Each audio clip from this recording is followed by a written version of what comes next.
जय माता दी दोस्तों, कैसे हो आप सब। उम्मीद करती हूँ आप लोग बहुत अच्छे होंगे। आप सभी का हमारी शिव शक्ति परिवार में आप लोगों का बहुत बहुत स्वागत है।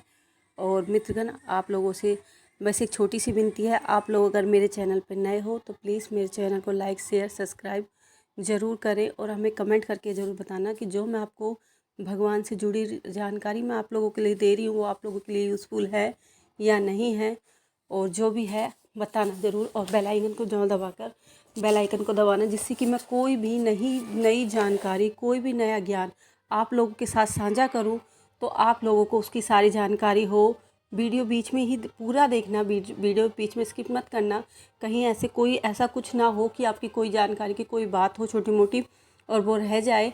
तो बस मित्रगणों, आज आज मेरे भक्तों, बस आप लोगों के लिए एक छोटा सा टॉपिक मैं आप लोगों के लिए लेके आई हूँ।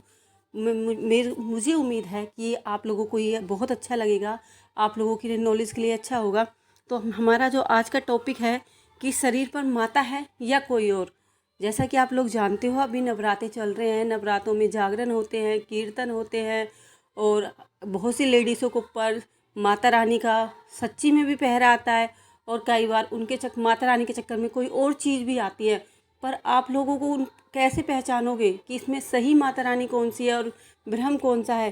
क्योंकि हम लोग अंधविश्वास में इतने डूबे हुए हैं, अंधविश्वास बोलो या भक्ति भाव बोल दो, हम इतने डूबे हुए हैं कि हमने सिर्फ देखा कि लेडीज़ का सिर घूम रहा है, जीभ निकल रही है, तो हम तुरंत ही बोल देते हैं भाई जय माता दी, माता रानी आ गई। पर ऐसा नहीं है। आपको माता रानी की असली छवि को पहचानना है। फिर आपको ये जानना है कि जो किसी के शीश पे जो चीज़ खेल रही है, क्या वो हकीकत में माता रानी है या माता रानी का वहम है। कई बार ऐसा होता है कि जो हमारे पितर होते हैं, कुलदेव होते हैं, कुलदेवी होती है, इनकी सवारी जो हमारे शीश पर होती है वो बहुत जल्दी आ जाती है। शीश पर आने से आ तो उनकी सवारी रही है, पर हम लोगों के मन में सिर्फ ये वहम होता है, हम लोग सिर्फ यही सोचते हैं कि माता रानी के दिन चल रहे हैं तो माता रानी ही आई होगी। आज मैं आप लोगों के इन्हीं वहमों को शायद मैं कुछ हद तक दूर कर सकूं। मैंने कोशिश की है, जो मैंने अपनी लाइफ में देखा है, अपनी ज्ञान से मैंने जो समझा है, मैंने सिर्फ आप लोगों को, आपकी नॉलेज को बढ़ाने के लिए मैं ये टॉपिक लेके आई हूँ। मैं किसी के श्रद्धा भाव पर कोई उंगली नहीं उठा रही हूँ, क्योंकि हर किसी का माता रानी पर बहुत विश्वास है और मैं किसी के विश्वास को तोड़ना भी नहीं चाहती हूँ।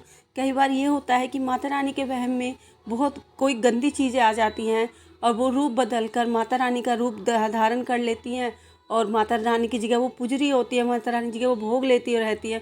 पर हम अनसमझ है, हमें समझ नहीं, तो हमारे लिए वही माता रानी होती है।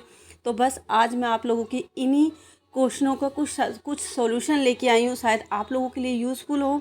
तो मैं शुरू करती हूँ। आप लोगों से उम्मीद करती हूँ आप लोगों को बहुत अच्छा लगेगा।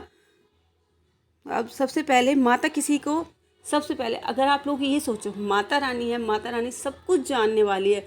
कभी आपने देखा है कि माता रानी कभी किसी के शीश पे आएगी और उसे शराब दे के जाएगी। माता रानी आपके ही शीश पे आ रही है और आप उससे कुछ पूछ लेते हो, आपने उनसे कोई सवाल पूछा और आपको लगा कि वो आपके जैसा आपको आंसर चाहिए था, उत्तर चाहिए था, उन्होंने आपको वो जवाब नहीं दिया। तो आप उनसे अगर कुछ कहोगे तो माता रानी आपको कभी शराब नहीं दे के जाएगी। माता रानी की नज़रों में सारे बच्चे बराबर होते हैं। माता माँ होती है, हमारी माँ भी और जगदम्बे माँ भी। क्योंकि हम कभी कोई भी गलती कर ले ना, तो हमारी माँ हमें शराब देगी और ना ही हमारी, वो तो सबसे बड़ी माता रानी है, वो ऐसा कभी नहीं करेगी। वो अपने बच्चों को शराब देकर कभी नहीं जाती है। कई बार ये होता है कि माता रानी के रूप में कोई और आ जाता है और जब उनसे हम कुछ पूछताछ करते हैं तो वो उल्टे सुलटे कहने लगती है, तेरा बुरा हाल हो जाएगा, तेरा ये हो जाएगा। तो ये अगर आप लोगों के साथ भी कभी भी ऐसा हुआ हो तो आप अपने मन में बिल्कुल भी भय डर ना रखें कि, और ना ये सोचें कि वो माता रानी है। वो कोई माता रानी नहीं है। बस आप अपने मन में ये श्रद्धा रखें कि वो माता रानी नहीं है, माता रानी मेरी है और मुझे कभी ऐसा नहीं बोल के जाएगी। दूसरा, माता अपने दरबार में आने के लिए, दूसरा कई बार मैंने देखा भी, हमारे मोहल्ले में भी एक ऐसे ही हुआ। तो माता रानी कभी आपको अपने दरबार में आने के लिए बोलेगी, आपके शीश पे आ रही है माता रानी बोलेगी आप मेरे दरबार में हो। माता रानी हमें बुलाने वाली नहीं है। अगर माता रानी चाहे ना, अगर माता रानी का शीश पे हाथ है तो हम बिना बुलाए ही माँ के दरबार पहुँच जाते हैं, हमारे पास पैसे हो, रुपए हो या ना हो, क्योंकि मन में भक्ति भाव इतना अच्छा जागृत होता है उस समय, इतना इतनी लगन होती है कि बस सिर्फ हमें ये होता है कि हमें माँ के दरबार जाना है और माँ के दर्शन करके आने हैं। माता रानी हमसे कभी ये नहीं बोलेगी कि बेटा तुम मेरे दरबार में आ, जब मैं तेरा भला करूँगी।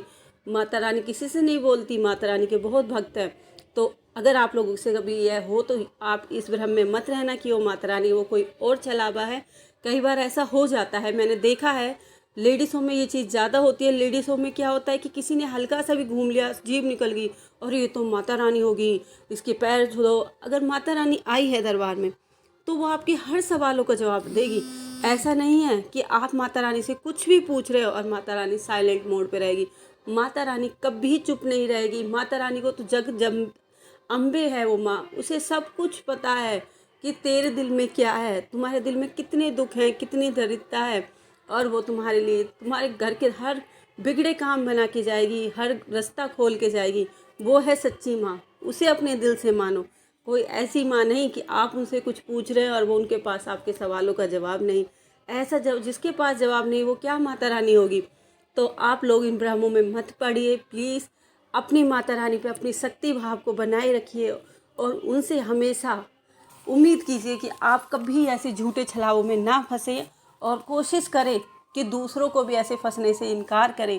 माता रानी हमारे दिल में वास करती है। और सबसे बड़ी बात, अगर किसी के शीश पे माता रानी आती है तो आप लोग देखोगे उसका घर का बारे के न्यारे हो जाते हैं। अगर माता रानी का हमारे सिर पे हाथ है ना, हमें अगर हमारे खाने घर में अन्न नहीं है ना तो हमारे घर में अन्नों का भंडार बन जाता है। जैसे कि हमने एक कहानी सुनी है वैष्णो माता की, वो जो ब्राह्मण थे वो कितने उनके भक्त थे, उन्होंने भैरवनाथ ने बोला कि जागरण कराना है, उनके घर में कुछ नहीं था पर माता रानी का शीश पे हाथ था, उनके घरों के भंडार भर गए और उन्होंने सबको भंडारा कराया। ये नहीं होगा अगर माता रानी आपके दरबार घर आएगी, आपके दरवाजे आएगी, आपके घर में सुख समृद्धि दे के जाएगी, आपके परिवार में बहुत ज़्यादा खुशियाँ आएंगी, हर तरह की खुशियाँ आपके जीवन में आएंगी। तो बस आज के लिए इतनी ही जानकारी है मेरे पास। उम्मीद करती हूँ जो मैंने आप लोगों को बताई है, अपनी समझ बताई है, जो मैंने देखा है लाइफ में वो मैंने आपको बताया है। पूजा पाठ से जो मुझे सीख मिली है मैंने आज आप लोगों से वो सब कुछ साझा किया है। और मैं उम्मीद करती हूँ भक्तजनों कि आप लोग ऐसे आडंबरों में बिल्कुल नहीं पड़ेंगे और अपने दिल पर, अपने दिल से, सच्चे दिल से जब तक आवाज़ ना आए कि ये माता रानी है, जब तक विश्वास करना मत। क्योंकि गलत चीज़ें उस टाइम पे जल्दी हावी हो जाती हैं और हम ये सोचते हैं कि माता रानी आई और माता रानी तो हमारा बुरा कर गई। तो वो कैसी माता रानी है, हमारे दिल से उनके लिए प्रेम भाव कम होने लगते हैं। पर आप लोग बच्चे ऐसे कभी मत करना भक्तजनों की, माता रानी कभी किसी का बुरा नहीं करती है। तो भक्तजनों आज के लिए सिर्फ इतना ही। अगली बार मैं कुछ और लेके आती हूँ, अच्छी सी जानकारी सोच जो मुझे लगे कि आप लोगों के लिए बहुत यूज़फुल है, ऐसी जानकारी मैं आप लोगों को दूँगी। अगर आप लोगों को मेरी वीडियो अच्छी लगी हो भाई साहब भक्तजनों तो प्लीज़ मेरे चैनल को लाइक शेयर सब्सक्राइब करना ना भूलें। उस टाइम तक के लिए जय माता दी। मैं माता रानी से उम्मीद करती हूँ कि सबके घर में सुख समृद्धि आए, सबके घर में खुशहाली आए, इन नवरात्रों का फल हर किसी को मिले, हर घर में रौनक आए, हर घर में, जिस घर में बेटा ना है, जिस घर में बच्चे नहीं उस घर में बच्चे की किलकारी आए, जिस घर में दरिद्रता है वो दरिद्रता दूर होती चली जाए। बस मैं तो माता रानी से सच्चे दिल से ये दुआ करूँगी। तो बस आज के लिए इतना ही। हम मिलते हैं अपने अगले वीडियोज़ में भक्ति भाव से जुड़े हुए। उस टाइम तक के लिए जय माता दी।